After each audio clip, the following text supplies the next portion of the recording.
कैसे हैं आप लोग। आई होप आप लोग काफ़ी अच्छे होंगे। और आज मैं लेके आया हूँ क्लास 11th का अकाउंटिंग इक्वेशन का पार्ट थ्री मैं लेके आया हूँ। अगर आपको पिछले 2 पार्ट देखना है तो मैं डिस्क्रिप्शन में लिंक दे दूँगा, वो आप ज़रूर देख लेना। उसके बाद ये 3rd पार्ट देखना। तो बच्चों, इसमें मैं आपको बैलेंस शीट बनाना बताऊंगा, जो कैसे बैलेंस शीट बनाया जाता है, बैलेंस शीट क्या होता है, वो मैं इक्वेशन के थ्रू बैलेंस शीट कैसे बनाना है वो मैं आपको इस वीडियो में बताऊंगा। तो वीडियो को लास्ट तक ज़रूर देखना, क्योंकि पहले इक्वेशंस बनाऊंगा, फिर उसके बाद आपको मैं बैलेंस शीट बना के दिखाऊंगा। तो चलो शुरू करते हैं। तो पहला है Mohan commences business with cash ₹50,000, यानी वही हो गया जो स्टार्टेड बिजनेस विथ कैश ₹50,000। 50,000 से कैश से स्टार्ट किया है, तो आपको बताया था कैश इंक्रीज हो जाता है और आपका कैपिटल जो है वो भी इंक्रीज हो जाता है। तो दोनों जगह लिख देना है आपको। लिखो 50,000, फिर उसके बाद है purchase goods on credit 20,000। Purchase goods on credit ₹20,000। पहले परचेज गुड्स ऑन कैश है, पहले कैश की कर लेते हैं। Purchase goods on cash ₹30,000। तो पहले कैश की कर लेते हैं। तो देखो गुड्स आ गया, बताया था आपको गुड्स आता है तो उसको कहाँ लिखते हैं, स्टॉक में। और कैश में ख़रीदा है तो हम 30,000 कैश में से माइनस कर देंगे। और गुड्स बच्चों आ गया हमारा कितने का, 30,000 रुपये का। ये ज़ीरो, यहाँ कोई इफेक्ट नहीं। ये आ गया आपका 20,000, ये 30,000। हर इक्वेशन के बाद आप चाहें तो चेक भी कर सकते हैं। तीसरा है purchase goods on credit. Purchase goods on credit ₹20,000। देखिए उधार में ख़रीदा है, तो मैंने आपको बताया था जो जब भी हम उधार में ख़रीदते हैं तो कैश से हमारा कोई लेना देना नहीं है और गुड्स तो हमारा ही जाएगा। आप बताओ, आप कहीं किसी से उधार में सामान खरीदोगे तो सामान तो आपके घर आ जाएंगे और क्या होगा, आपकी लायबिलिटी यानी कर्ज आपके बढ़ जाएंगे। तो लायबिलिटी यानी जिसको पैसे देने होते हैं वो कौन होता है, हमारा क्रेडिटर। ये हमारा 20,000 का क्रेडिटर इंक्रीज कर दो आप। ये 20,000, ये 50,000, ये 20,000 और ये 50,000। एंट्री नंबर 4 है बच्चों, सोल्ड गुड्स कॉस्टिंग ₹10,000 फॉर 12,000। हमने बच्चों सोल्ड गुड्स, देखो बच्चों कॉस्टिंग ₹10,000 फोर, हमने बेचा कितने में है इसको, 12,000 में। देखिए ये इंपॉर्टेंट एंट्री है, कई बार एग्जाम में आता है। 10,000 के सामान को हमने 12,000 में बेचा है बच्चों, और वो भी हमने कैश में बेचा है, क्योंकि कोई मेंशन नहीं है ना, यहाँ पे किसी का नाम मेंशन नहीं है, तो समझिए आप कैश में खरीदा है हमने। तो कैश में खरीदा है तो क्या होगा, आप 12,000 में बेचोगे 10 के सामान, तो 12,000 तो आपके कैश में आ गया और 10,000 का आपका सामान भी तो चला गया ना बच्चों, 10,000। और जो प्रॉफिट हुआ है हमारा 2,000 का प्रॉफिट हुआ है, क्योंकि 10 का 12 में भेजा था। तो मैंने आपको बताया था जो कोई भी इनकम होता है वो लायबिलिटी में प्लस, कैपिटल में प्लस होता है।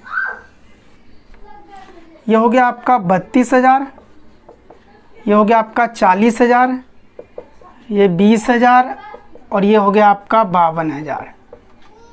नेक्स्ट एंट्री देखिए, 5th है bought furniture on credit. Bought furniture on credit ₹2,000। बच्चों 2,000 रुपये में हमने फर्नीचर खरीदा है, लेकिन उधार में क्रेडिट में खरीदा है, तो ये तो जीरो हो गया आपका। और फर्नीचर क्या होता है बच्चों, हमारा एसेट्स होता है। तो एक एसेट्स में कॉलम बना लीजिए फर्नीचर का, उसमें आप ऐड कर दीजिए 2,000 रुपये। और लाइबिलिटी भी बढ़ गया, तो लाइबिलिटी में भी 2000 रुपये क्रेडिटर और बढ़ गया है, तो उसमें भी बढ़ा दीजिए आप। उधार में खरीदा है, एसेट्स बढ़ा है और लाइबिलिटी भी बढ़ गया। 32,000, 40,000, 2,000, 22,000 और 52,000। इसके बाद एंट्री है बच्चों पेड कैश टू क्रेडिटर 15,000। देखिए paid cash to a creditor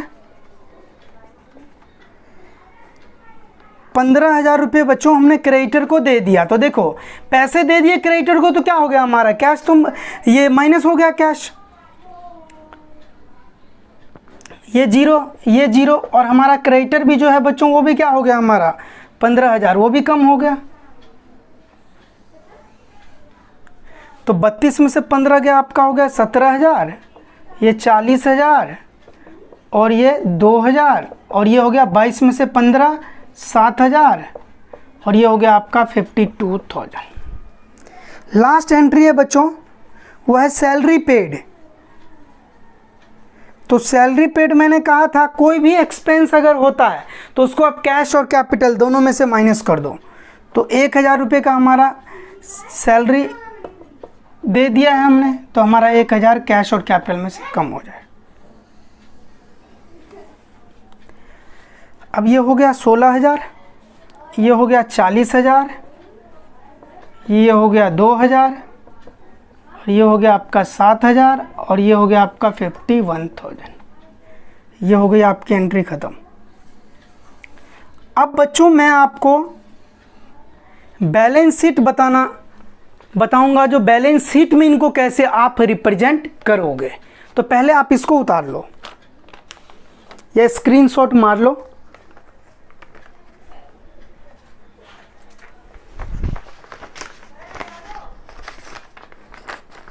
नीचे का मैं ऐसे ही रहने देता हूँ, ऊपर का हटा देता हूँ।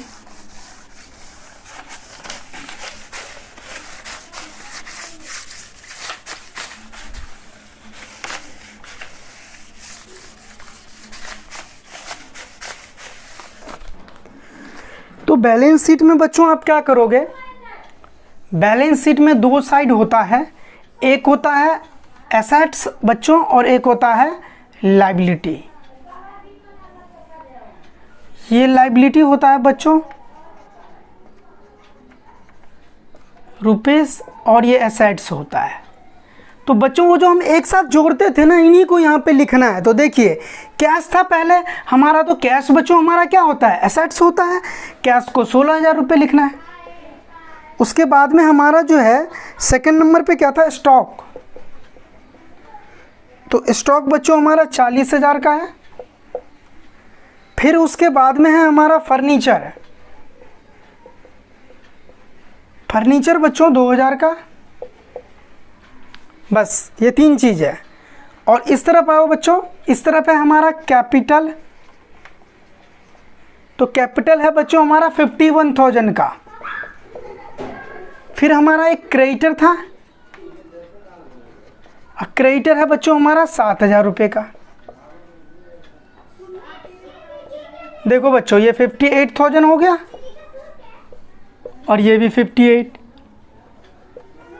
तो मैंने क्या बताया था आपको, ये बैलेंस शीट है। बैलेंस शीट में कंपनी की जो भी डाटा है, जितने की उनकी एसेट्स है, जो भी लायबिलिटी है, वो एक जगह रिप्रेजेंट करते हैं और ये दोनों साइड जो है इक्वल। एक्चुअली में अकाउंटिंग इक्वेशन जो आप बनाते हो वो इसी का रूप है।